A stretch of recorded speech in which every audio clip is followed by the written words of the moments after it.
The question was, are there stages to meditation? And there definitely are. As a matter of fact, I'll make up a new, fresh set of handouts that describe the 10. There's actually 10 stages in the development of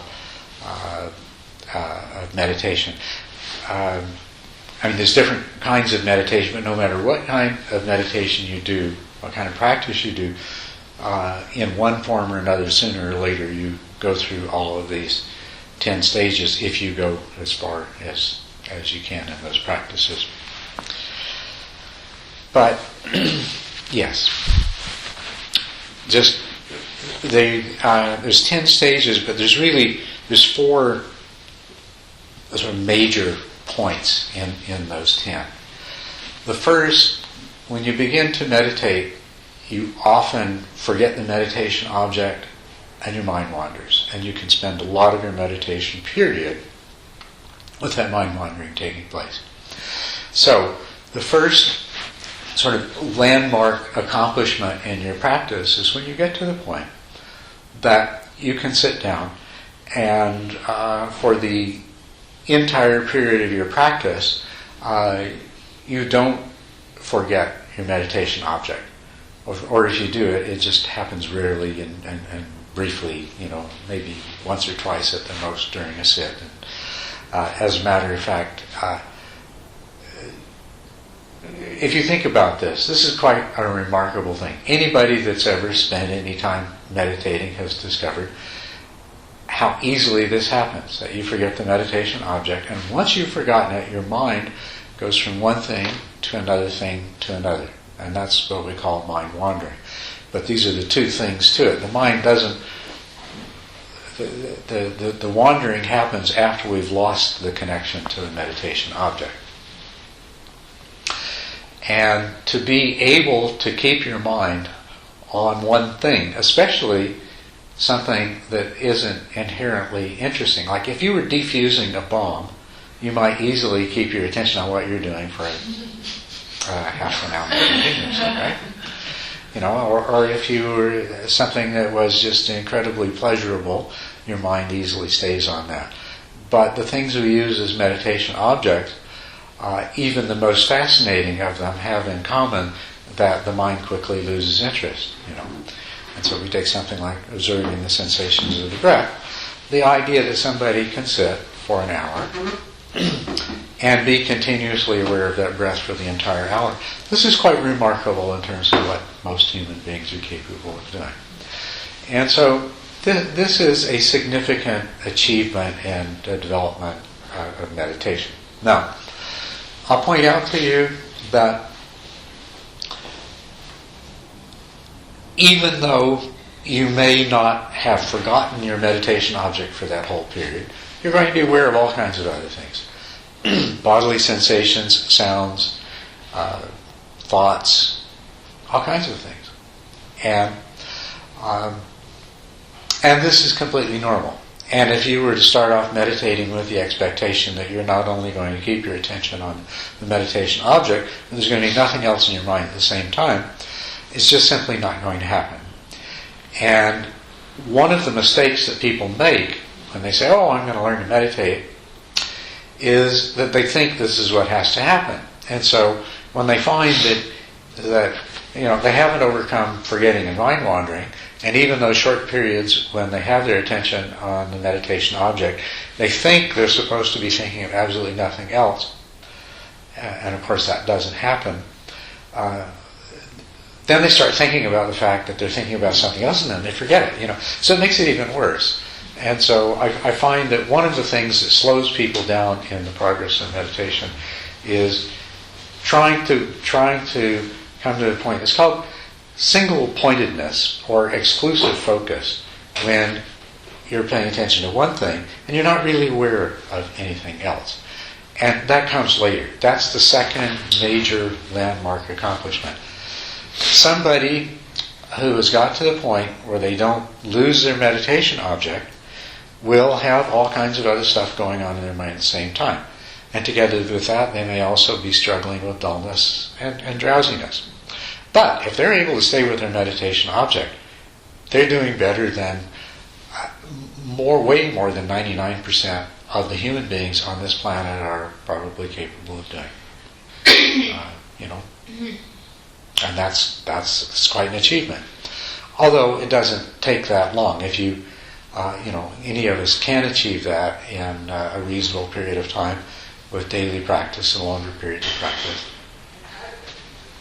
But the next step beyond that is to bring your practice to the stage where not only do you not forget the meditation object, but you no longer have this torrent of thoughts and sensations and everything that are constantly competing for your attention with the meditation object. And as a matter of fact, one of the traditional ways the progress through this is described is, at first, all of these thoughts and everything else, all these distractions, are like a waterfall. And then they're like a rapidly moving river. And then they're like a slowly moving river. And ultimately they end up like a big calm lake.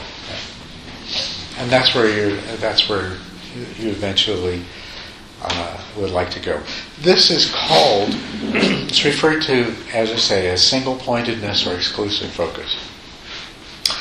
And this is the next really major level of training of the mind. And when you come to the point where you can not only not forget your meditation object, but during the entire period of your meditation, while you're observing the sensations of the breath, if that's your object, that there are very few thoughts that come into your mind. I mean, there will be occasional thoughts, but those that do, they come and go, and they're just kind of off somewhere in the periphery. To use an analogy, the analogies that are traditionally used is you pay them no more attention than clouds passing in the sky or boats passing on the river. Or what I would compare it to is you're fully engaged with your meditation object. There's sensations. There'll be a door that slams, or somebody will cough or something. But it's like it only touches your awareness just lightly and briefly. It comes and goes, and it doesn't stick. And a thought may come, and you give that thought no more attention than if you're talking to a good friend on the sidewalk and a car drives by. There's some part of your mind that knows a car drove by, but your attention doesn't go for it. That's what we mean by single-pointedness or exclusive focus. Then the third major landmark stage in development is what's called effortlessness. Once you've developed this single-pointed focus, you're continuously vigilant, because if you relax your vigilance, you'll lose it. But as long as you remain vigilant, you can sustain it. But then at some point your mind becomes trained to the point where it's effortless. It's effortless. You sit down, you place your attention. Now, associated with effortless attention is both mental and bodily pleasure, joy. Sitting becomes very easy. As a matter of fact, you don't want to move. This is called physical pliancy. The effortlessness of attention is called mental pliancy. There's a pleasurable feeling in the body that's called the bliss of physical pliancy, and there's a joyful state in the mind that's called the bliss of mental pliancy. These all arrive more or less together with effortless concentration, or a sign of effortless concentration. Now, what's really wonderful about effortless concentration, what makes that very important, is you no longer have to be single-pointed. You use single-pointedness to train yourself and to bring yourself to this state. Now, you can observe a variety of things in sequence. Your mind can, you can take your mind off the meditation object and place it on some other object, or you can observe a series of objects, or you can observe there's a sound and you observe your mind's reaction to the sound and the rising of feelings in association with that. No matter what you do with your mind doesn't move except by intention. It doesn't go by itself anymore. It doesn't jump around, but it's now, and the Buddha described it as malleable and wieldy. You have a mind that's malleable and wieldy. You can move it around. You can observe things happening at such a rapid rate, and your concentration is not diminished at all. Single-pointedness, you don't need it anymore. You've used it. It's got you here.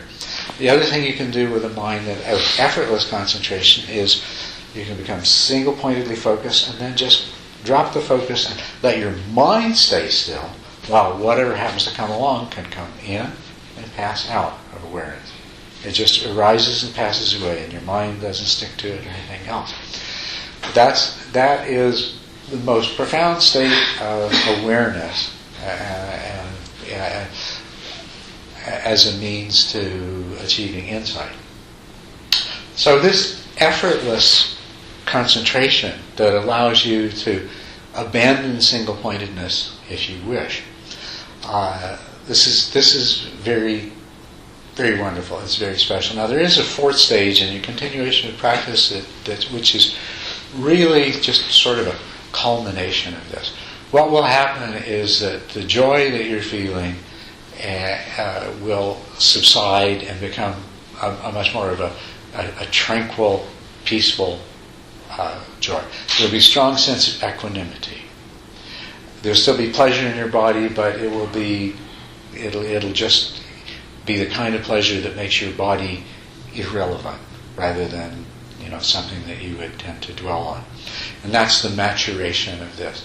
The other thing that's very special about this particular state is called passaddhi, is that you're sitting in meditation, and when you get up from meditation, you don't lose your concentration, you don't lose your awareness, you don't lose the sense of tranquility and equanimity. And so essentially, you go through the world and you have this tremendous mental clarity with which you can observe your body, your feelings, your mental states, and the mental objects as they arise and pass away, which is a very powerful tool for insight. So that's the 10 stages have these 4 major landmarks, which is, just to recapitulate, continuity of awareness, where you stop forgetting the meditation object. That's the one that will probably take most people the longest time to achieve. Then everything starts to really pick up speed once you get here. Then you get to the point of single-pointedness. You're sitting there, your breath, you just put perfect attention on it, you're not aware of anything else, then it will become effortless. And when it becomes effortless, this opens up all kinds of possibilities for insight practices. The other thing that you can do when you have effortless concentration is you can continue in single-pointed practice, and you can enter what are called the meditative absorptions, or the jhanas. And these are really profound states of concentration that allow you to experience basically the different levels of mentality through further and further refinement of concentration. So you could practice the jhanas, and they also are a vehicle for insight and for enlightenment. Or you could take up any of the different kinds of insight practices, and you will quickly be very successful at them. For example, I said once you had effortless concentration, you could easily move your mind from object to object. And some of the insight practices, like the Mahasi method of noting, is really based on that. They call that Khanika Samadhi, or momentary concentration. Or if you just make your mind motionless and you just allow things to rise and pass away while you observe, that's what's called Mahamudra, or Dzogchen, or choiceless awareness. Another very, very powerful way of practicing insight meditation. When you come to the point where you can get up from the cushion and bring this concentration and mindful awareness and tranquility and equanimity with you into your daily life and observe everything that arises and passes away, sensations, your mental reactions, feelings, emotions, mental formations, this is called the practice of the 4 applications of mindfulness, and it are probably the most powerful of all of the insight practices, or vipassana practices. And then, of course, the other one is the jhanas, which can also be. So that's the stages of meditation. Okay? Now, not everyone, but most people that have been coming regularly are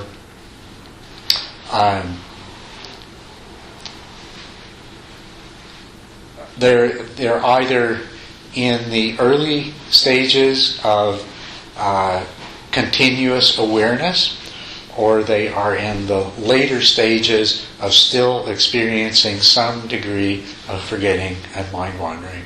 So that's where I think most of you are. You still have some mind wandering, or if you're past the mind wandering, that you still have you're still dealing with a lot of distractions present in your mind at the same time, and a lot of dullness arising and passing away. So, any questions about that? Thank you for that question.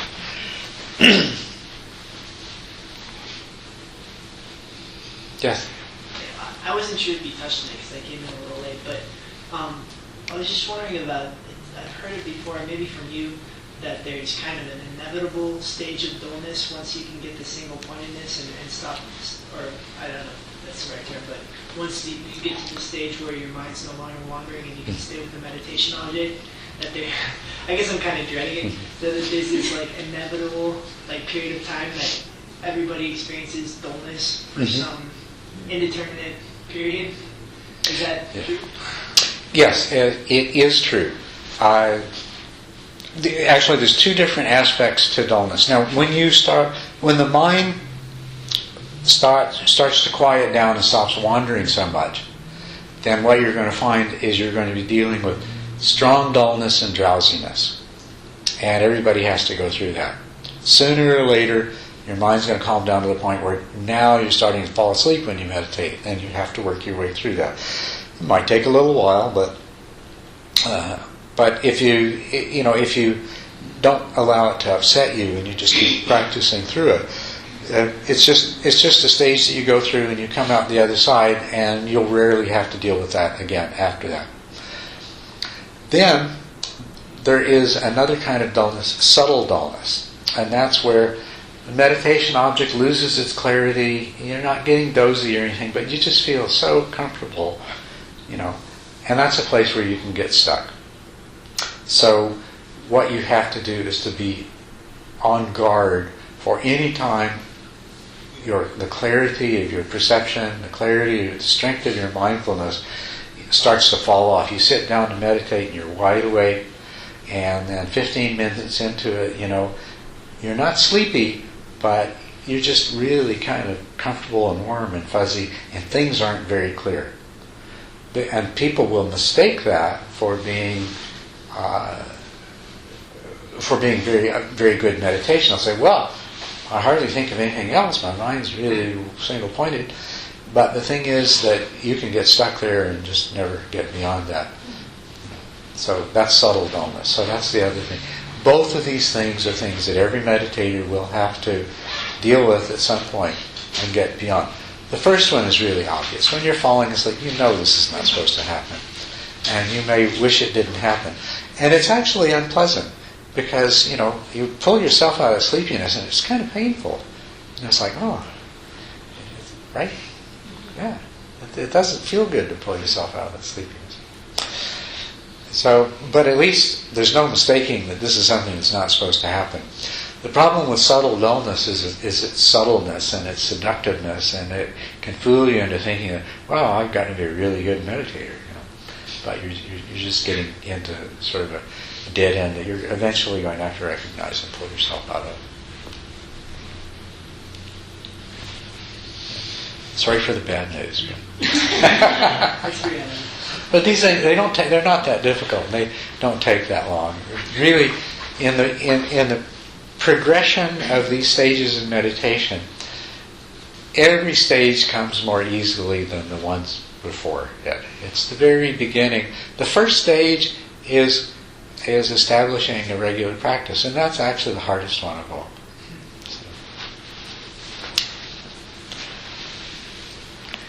Anyway, it's good to see you all. Welcome, all of you who came in while I was talking. It's good to have you here.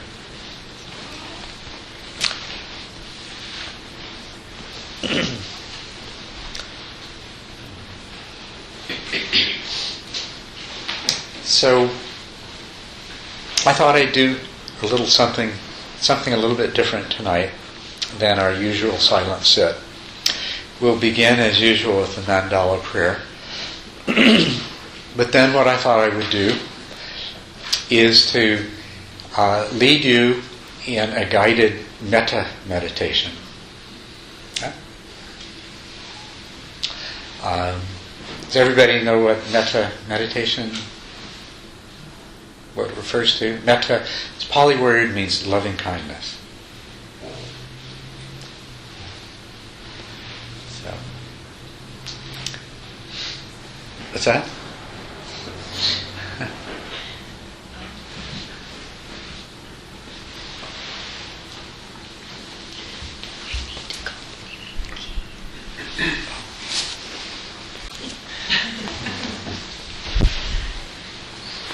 Good. Okay. So is everybody's okay with that? All right. Then let's begin with the mandala prayer.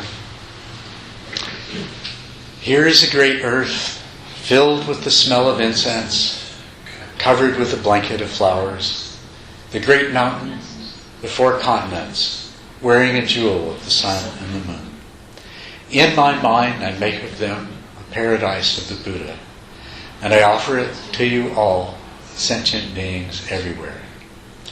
By this deed may all beings come to know the pure world, free from suffering.